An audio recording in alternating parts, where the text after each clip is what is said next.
আজকাল আমরা প্রায় দেখি বাচ্চারা পড়তে বসলে মনোযোগ হারায়, ফোনে ব্যস্ত থাকে কিংবা খুব দ্রুত বিরক্ত হয়ে যায়।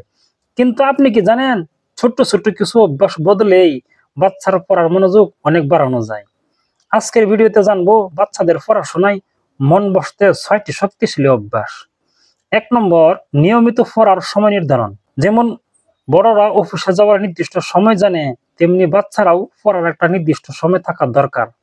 প্রতিদিন একই সময়ে পড়তে বসলে মস্তিষ্ক স্বয়ংক্রিয়ভাবে স্টাডি মোডে চলে যায়। উদাহরণস্বরূপে, যদি প্রতিদিন সন্ধ্যা 7টা থেকে 8টা পর্যন্ত পড়ে, তাহলে ধীরে ধীরে শরীর ও মন অভ্যস্ত হয়ে যায়। দ্বিতীয়, পড়ার আগে মন শান্ত করা।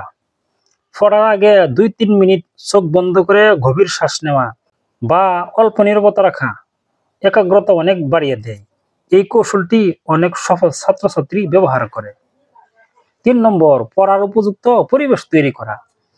বাচ্চার পড়ার ঘর পরিষ্কার, পর্যাপ্ত আলোযুক্ত এবং শব্দমুক্ত হওয়া খুব জরুরি। অনেকে বাচ্চাকে টিভির পাশে বা সোফায় বসিয়ে পড়ায়, এটা মনোযোগের সবচেয়ে বড় শত্রু। পড়ার জন্য আলাদা টেবিল, চেয়ার ও এক কোণা থাকলে বাচ্চার মন বসে সহজেই। 4 নম্বর, ছোট লক্ষ্য নির্ধারণ।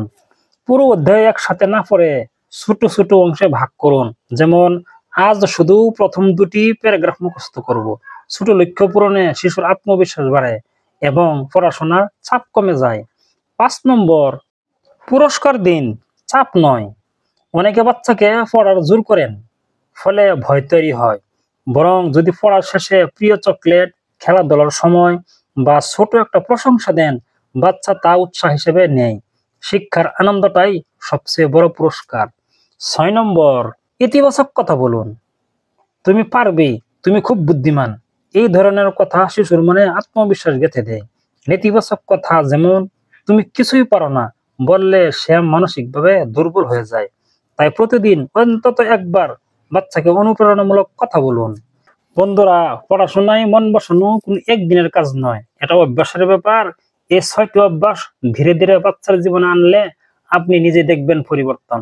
ভালোবাসা, ধৈর্য আর সঠিক দিক নির্দেশনা, এই 3টি বাচ্চার সফলতার মূল চাবিকাঠি।